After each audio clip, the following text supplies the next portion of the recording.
Patricia Dick, अंक 2। ये भवानी की आवाज थी। मुझे दरवाजे पर देख भवानी सोफे से उठ खड़ी हुई और गर्मजोशी से मुझसे हाथ मिलाते हुए शिकायतपूर्ण लहजे में बोली, ये क्या सुनील, कितनी देर कर दी तुमने घर लौटने में? जानते हो ना आज तुम्हारी मैरिज एनिवर्सरी है। मैं अपनी सफाई में कुछ कहना चाहता था, किंतु मुझे मौका दिए बगैर भवानी अपने रौ में कहती चली गई, अब मैं ज्यादा देर रुक नहीं सकूंगी, मुझे अभी कुछ जरूरी काम निपटाने हैं, इसलिए मैं तो अब इजाजत चाहूंगी। हाँ, आप दोनों पति पत्नी मैरिज एनिवर्सरी सेलिब्रेट कीजिए। आज की पार्टी मैं आपसे किसी और दिन ले लूंगी। कहते कहते वो खिलखिलाकर हंस पड़ी। मैंने भवानी के सामने अपनी मैरिज एनिवर्सरी का जिक्र तक नहीं किया था, तो भी उसे सब कुछ कैसे मालूम हो गया, ये सोचते हुए मैं आश्चर्यचकित खड़ा था। अरे आप मूर्ति की तरह क्यों खड़े हैं? मेरे कानों में पत्नी की आवाज गूंजी, जाइए ना, इन्हें इनके घर तक छोड़ आइए। हाँ सुनील, मेरी गाड़ी में कुछ खराबी आ गई थी, इसलिए मुझे उसे ड्राइवर के साथ गैरेज भिजवाना पड़ा। अगर तुम मुझे टैक्सी तक छोड़ दो तो। टैक्सी में क्यों जाओगी? मैं तुम्हें अपनी गाड़ी में छोड़ दूंगा ना, मैंने जल्दी से कहा, तो पत्नी भी मेरी बात का समर्थन करते हुए बोल पड़ी, हाँ हाँ जाइए ना, ये छोड़ देंगे आपको।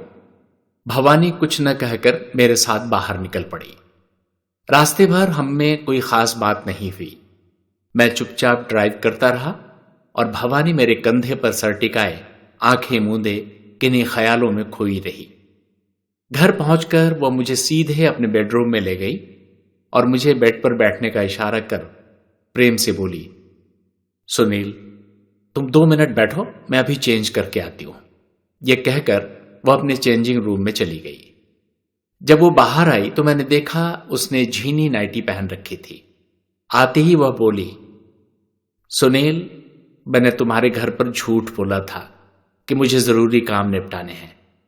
दरअसल आज मैं बहुत थक गई हूं। एक हाउसिंग बोर्ड कॉम्प्लेक्स का इनॉग्रेशन, 2 बोर्ड ऑफ डायरेक्टर्स की मीटिंग और उसके बाद की प्रेस कॉन्फ्रेंस ने मुझे बुरी तरह थका दिया है, इसलिए तुम्हारे घर पर जरूरी काम का बहाना बनाना पड़ा। मैंने मजाक में कहा, भवानी तुम मुझे हार्ट अटैक देना चाहती हो क्या? उस दिन पैट्रिशिया के नाम से अपनी पार्टी में मुझे बुलाकर तुमने एक झटका दिया और आज अचानक मेरी मैरिज एनिवर्सरी पर पहुंचकर तुमने तो मुझे हैरान ही कर दिया, जबकि मैंने तुमसे इसका कभी जिक्र तक नहीं किया था।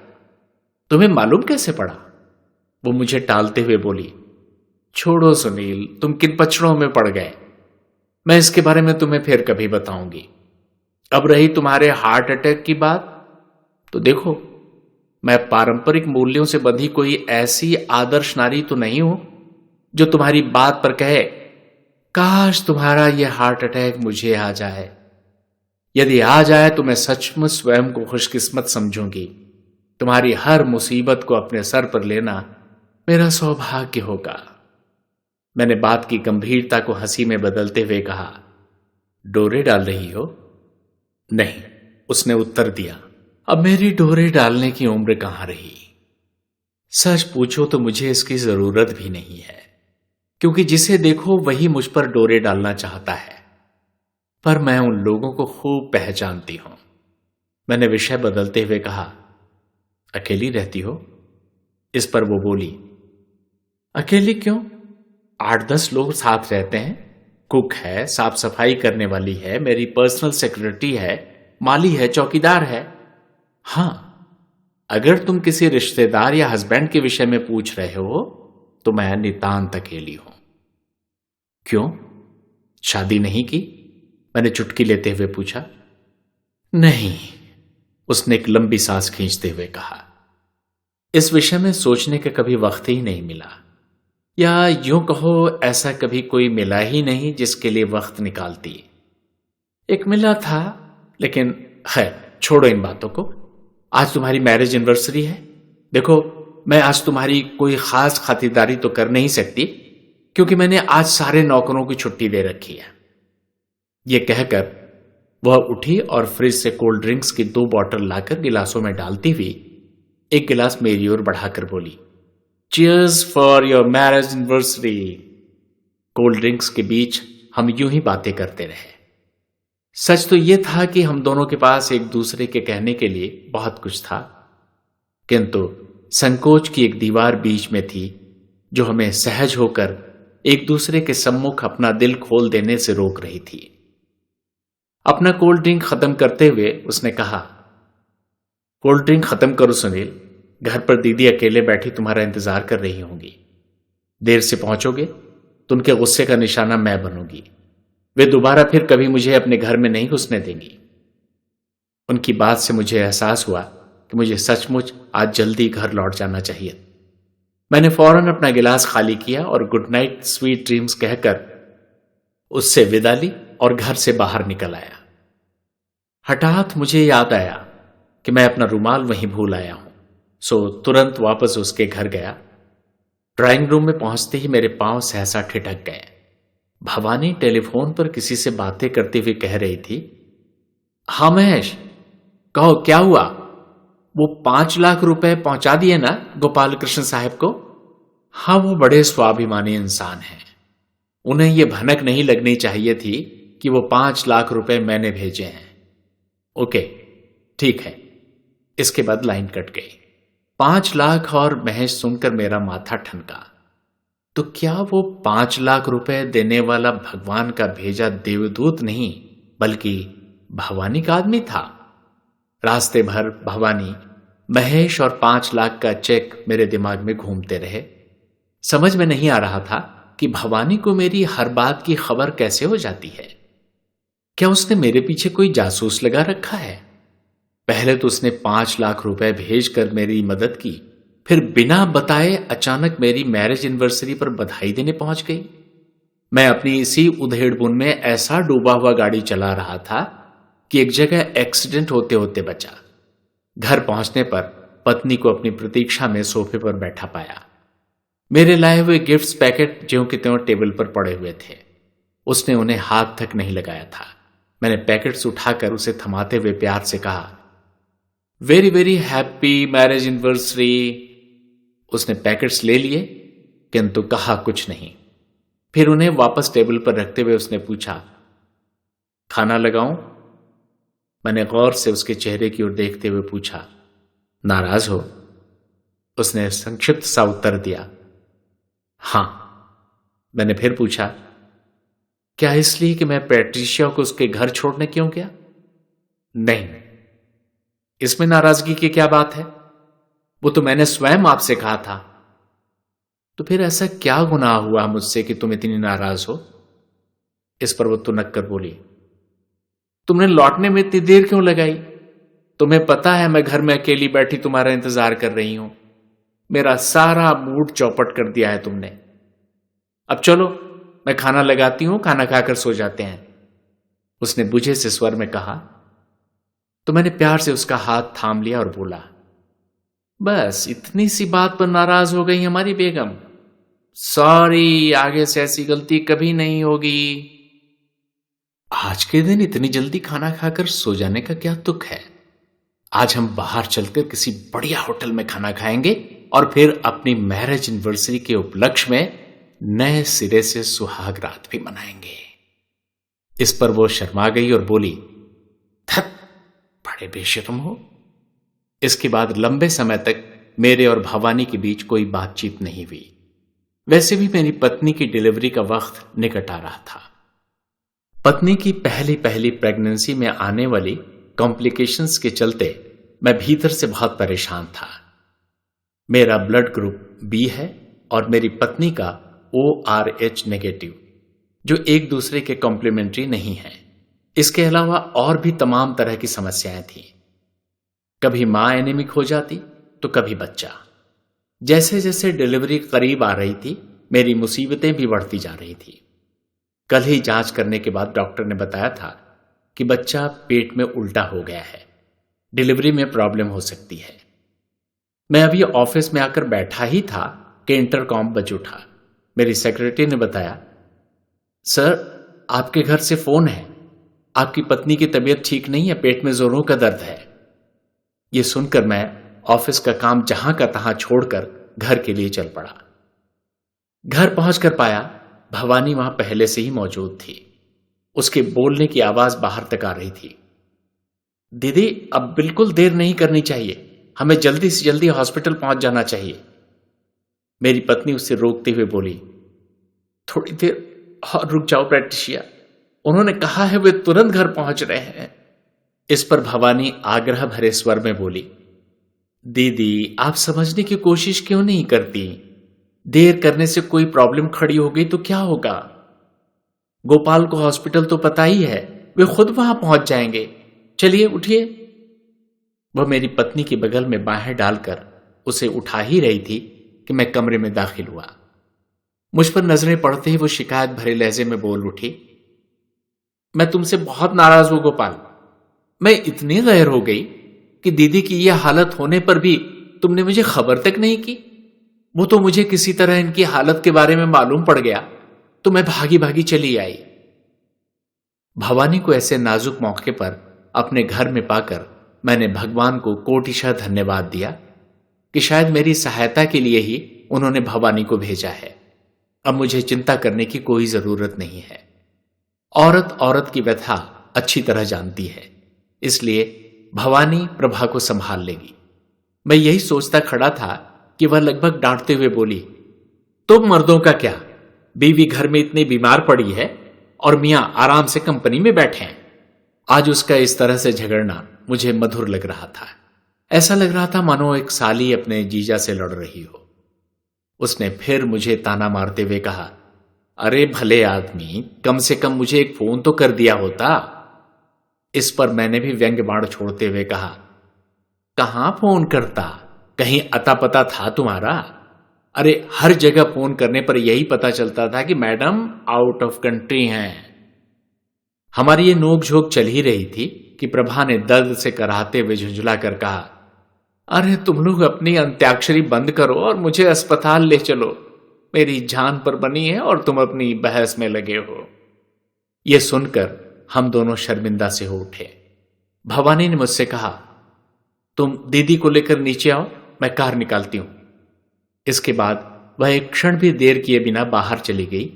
मैं प्रभा को लगभग अपनी बाहों में उठाकर नीचे लाया और कार में बिठाकर हॉस्पिटल की ओर चल पड़ा। हॉस्पिटल बहुत अच्छा था। हमारी कार रुकते ही 2 वार्ड बॉय स्ट्रेचर लेकर लगभग दौड़ते हुए वहां पहुंचे। उन्होंने बड़ी सावधानी से मेरी पत्नी को कार से उतारकर स्ट्रेचर पर लिटाया और हॉस्पिटल में ले गए। मैं और भवानी बड़ी मुश्किल से उनसे कदम मिलाकर स्ट्रेचर के साथ चल पा रहे थे। डिलीवरी रूम के दरवाजे पर खड़ी डॉक्टर ने मुझे अंदर जाने से रोक दिया। मैंने बेबसी से भवानी की ओर देखा। उसने मेरा हाथ दबाकर मुझे तसल्ली देते हुए कहा, तुम यहीं रुको, मैं अंदर जाके देखती हूं। इस समय भवानी ही मेरा एकमात्र संबल बनी हुई थी। जब तक वह बाहर ना आई, मैं मानो सूली पर टंगा रहा और मन ही मन प्रार्थना करता रहा कि हे भगवान, मेरी पत्नी की रक्षा करना। आधे घंटे से अधिक समय बीता होगा, तब जाकर भवानी बाहर आई। उसके चेहरे पर संतोष झलक रहा था। मेरे कुछ पूछने के पहले ही उसने कहा, घबराने की कोई जरूरत नहीं है गोपाल, दीदी अब एकदम ठीक हैं। डॉक्टर ने उनका चेकअप कर लिया है। उन्हें प्री डिलीवरी पेन था। डिलीवरी में अभी काफी समय लगेगा, हो सकता है 2-4 दिन निकल जाए, लेकिन डॉक्टर का कहना है कि उन्हें घर भेजने का रिस्क लेना ठीक नहीं होगा। भवानी की बात सुनकर मैंने चैन की सांस ली और वहीं पास में पड़ी एक बेंच पर जा बैठा। भवानी भी आकर मेरी बगल में बैठ गई। रात के 11:15 बजने को थे। मुझे जोरों से भूख लगाई थी। दोपहर को भी ठीक से खाना नहीं खा पाया था। अब थोड़ी राहत सी महसूस हुई तो भूख भी जाग गई थी। मैंने भवानी की ओर देखा। वो जैसे मेरे भावों को पढ़ चुकी थी। निगाहें मिलते ही वह अपनी जगह से उठ गई और बोली, तुम 2 मिनट बैठो, मैं अभी आई। ये कहकर वो चली गई। कुछ देर बाद जब वो लौटी तो उसके हाथों में एक महंगे होटल का डिनर पैक था। मैंने भवानी की प्रशंसा करते हुए कहा, भवानी, तुम कैसे जान लेती हो कि कब किस चीज की कहां जरूरत होगी? मैंने तो स्वप्न में भी नहीं सोचा था कि तुम गाड़ी में खाने का पैक लेकर भी आई होगी। मैं तुम्हारे इस बुद्धि को प्रणाम करता हूं। इसके बाद हम दोनों खाना खाने में जुट गए। खाना खा चुकने के बाद मैंने भवानी से कहा, अब तो हमारे पास कोई काम नहीं है, अब मैं तुम्हारी कहानी सुनूंगा और अपनी सुनाऊंगा। भवानी तुरंत मेरी बात मानकर अपनी आप बीती सुनाने को तत्पर हो गई। वह कुछ देर मौन रही, मानो सोच रही हो कहां से शुरू करो। फिर मेरे दोनों हाथों को जोर से पकड़कर कहने लगी, गांव में तुमसे हाथ छुड़ाकर जाने के बाद जब हम दादाजी की मृत्यु पर कलकत्ते पहुंचे तो दादाजी की हवेली को लोगों की भारी भीड़ से भरा पाया। अधिकांश लोग वहां केवल इसलिए आए थे कि मेरे पिताजी को बता दें कि उन्होंने मेरे दादाजी को कितनी रकम उधार दे रखी थी। मेरे दादाजी ने जीते जी तो अपनी पत्नी और पुत्र को वनवास दे ही रखा था, मरने पर भी उन्हें नहीं बख्शा। पति की मृत्यु पर मेरी दादी उनकी मौत के दुख से कम करतूतों से ज्यादा दुखी थी और बिलख बिलख कर रो रही थी।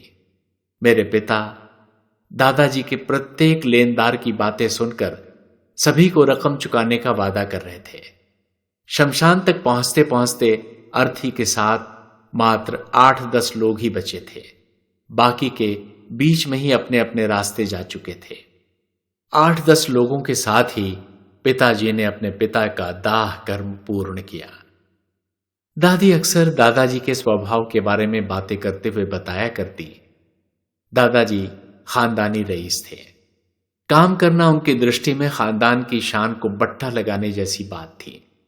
सो जीवन भर अय्याशी और शौकीन मिजाजी पर पानी की तरह पैसा बहाते रहे। नवाबी तबीयत का यह हाल था कि बर्फी भी फलों की तरह चाकू से छील कर खाते। दादी से मैंने यह भी सुन रखा था कि दादाजी के बाप दादे किसी जमाने में अपने गांव से मात्र लोटा डोर लेकर कलकत्ता आए थे।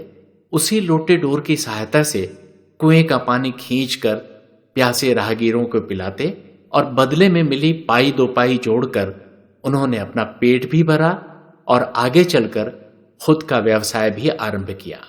अथक परिश्रम के बल पर उन्होंने कलकत्ते में अपना विशाल कारोबार फैलाया और बड़ी बड़ी हवेलियां खड़ी की। ऐसे कर्मवीरों की संतान होने के बावजूद मेरे दादाजी काम करना अपनी शान के खिलाफ समझते थे। उन्होंने कलकत्ते के बिगड़े जमींदार वाले रंग ढंग अपना लिए थे। उनकी हवेली में हर रात मुजरे की महफिलें सजती और शराब पानी की तरह बहाई जाती थी। उधर रसोई घर में चूल्हे के पास बैठी दादी दादा के खाना खाने का इंतजार करती, अपने दुर्भाग्य पर लाख लाख आंसू बहाती चुपचाप अंधेपन की ओर बढ़ती जा रही थी। दादी की व्यथा सुनाते हुए स्वयं भवानी की आंखों में आंसू भर आए थे। कुछ देर तक अपनी भावनाओं पर काबू पाने का प्रयास करती हुई वह चुप हो गई। संयत होने के बाद एक फीकी मुस्कान के साथ वह बोली, जानते हो सुनील, दादाजी से ऐसा निकृष्ट बर्ताव पाने वाली मेरी दादी ने दादाजी की मौत पर रो रो कर अपनी चूड़ियां तोड़, अपनी मांग का सिंदूर मिटाकर बाकायदा एक आदर्श भारतीय नारी की भांति अपने वैधव्य को सर झुकाकर स्वीकार किया था। वैसे देखा जाए तो सुहागिन होते हुए भी वे विधवा जैसी ही थीं। सुहागन होने का कोई सुख उन्होंने कभी भोगा होगा ऐसा मुझे नहीं लगता। कुछ देर खामोशी से अतीत की कड़ियों को जोड़ने का प्रयास करती हुई भवानी फिर बोल उठी, दादाजी की बुरी आदतों और उपेक्षापूर्ण बर्ताव के कारण ही मेरे पिताजी की भी उनसे कभी नहीं बनी। पिताजी को दादी के संस्कार विरासत में मिले थे। दादाजी के पास कोई संस्कार थे ही कहां जो वे पुत्र को देते। उन्हें अपनी अय्याशियों से ही फुर्सत नहीं थी तो बेटे के लिए समय कहां से निकालते। होश संभालने के बाद से ही मेरे पिता घर में अपनी मां की दुर्दशा देखते आए थे। यही कारण था कि उनमें दादाजी की हरकतों के प्रति घोर घृणा का भाव उत्पन्न हो गया था। वे अत्यंत कुशाग्र बुद्धि के थे और बचपन से ही लिखने पढ़ने के प्रति उनकी तीव्र रुचि थी। स्कूल में सदा फर्स्ट आने के कारण ही उन्हें स्कॉलरशिप मिलने लगी थी। इसके बाद तो उन्हें पिता का घर ही त्याग दिया और हॉस्टल में रहने लगे। उन पर दिन रात एक ही धुन सवार रहती थी, वह ये कि जल्दी से जल्दी पढ़ लिख कर 4 पैसे कमाने लायक हो जाएं और अपनी मां को उस नर्क से मुक्त कराएं जिसमें वो कठोर पति की बंदनी बनी हुई थी। पढ़ाई करने के लिए उन्हें घोर संघर्ष करना पड़ा था। उन्होंने ट्यूशनें पढ़ाई, बोझा ढोया, कलकत्ते की सड़कों पर रिक्शा खींचा, तिस पर भी हफ्तों तक फाका किया, क्योंकि कई बार फीस और किताबों का खर्चा पूरा करने के बाद पास में कुछ भी नहीं बचता था। उन्हें धन का मोह नहीं था। कहा करते थे कि बस इतना मिल जाए कि इज्जत से 2 रोटी खा सकूं। जरूरत से ज्यादा दौलत पा जाने का क्या अंजाम होता है, इसे वे अपने पिता को देखकर जान चुके थे। इधर दादाजी की रंगरेलियां बदस्तूर जारी रहीं। हवेली का खजाना खाली हो जाने के बाद जायदाद का नंबर आया। जमीन, मकान, दुकान सभी बिकते चले गए और दादाजी की झूठी आन बान शान की भेंट चढ़ते रहे। मौत के समय तो उनके पास संपत्ति के नाम पर एक वही हवेली शेष बची थी जिसमें वे रहते थे, लेकिन उस हवेली के नाम पर भी वे लाखों का उधार ले चुके थे। दादाजी के क्रियाकर्म संपन्न कर चुकने के बाद पिताजी ने सबसे पहले वो हवेली बेची और मुश्किल से लेनदारों का कर्ज चुकाया। दादी को हवेली बिक जाने का गम न था। हां, ये कसक अवश्य थी कि जीवन भर उन्हें रुलाते रहने वाले दादाजी जाते जाते उनके सर की छत भी छीन कर अपने साथ लेते गए थे। हवेली बिक जाने के बाद हम सही अर्थों में फुटपाथ पर आ गए थे। पिताजी को तो समझ में ही नहीं आ रहा था कि वे क्या करें। गांव की मास्टरी से तो वे इस्तीफा दे आए थे, अतः गांव लौटने का तो कोई प्रश्न ही नहीं था और कलकत्ता में उनके पास कोई काम था नहीं। उनके ऊपर हमारा पेट भरने के साथ ही साथ हमारे सर पर एक छत की जिम्मेदारी भी थी। हवेली बेचकर देनदारों का कर्ज चुकाने के बाद उनकी जेब में सिर्फ थोड़े से रुपए बचे थे, जिनसे ये दोनों जिम्मेदारियां पूरी करना नामुमकिन था। वे इसी उलझन में उलझे हुए थे, तभी दादाजी के परम मित्र सेठ माणिक चंद पिताजी के पास पहुंचे। ये माणिक चंद कोई और नहीं, दादाजी के वही अभिन्न मित्र थे जिन्हें दादाजी को बर्बादी के रास्ते पर धकेलने का पूरा श्रेय जाता था। दादाजी को शराब और मुजरे की लत सेठ माणिक चंद की बदौलत ही लगी थी और दादाजी को पूरी तरह बर्बाद और दिवंगत करने के बाद उनकी हवेली खरीदकर वे लेनदारों का कर्ज चुकवा देने की वाहवाही भी लूट रहे थे। सेठ माणिक चंद ने पिताजी के पास पहुंचकर उनके कंधे पर हाथ रखते हुए प्रशंसा एवं सहानुभूति के स्वर में कहा, जगन्नाथ, एक लायक सपूत की तरह अपने स्वर्गवासी पिताजी का कर्ज चुकाकर तुम अपने पितृ ऋण से मुक्त हो गए हो।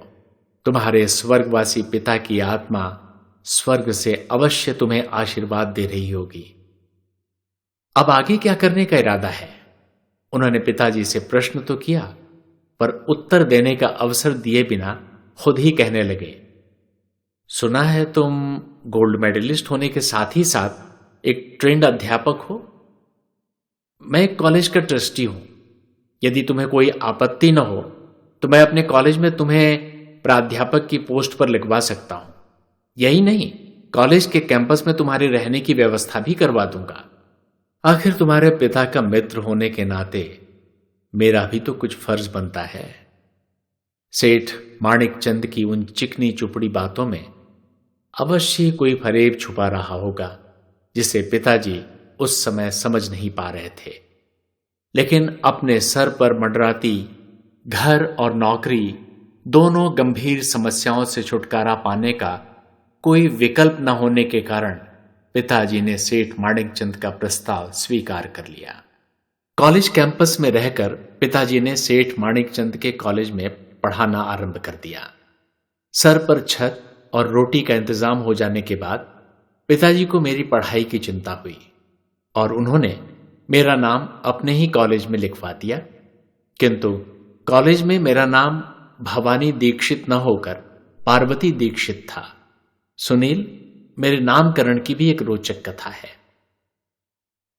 अब आगे अगले अंक में।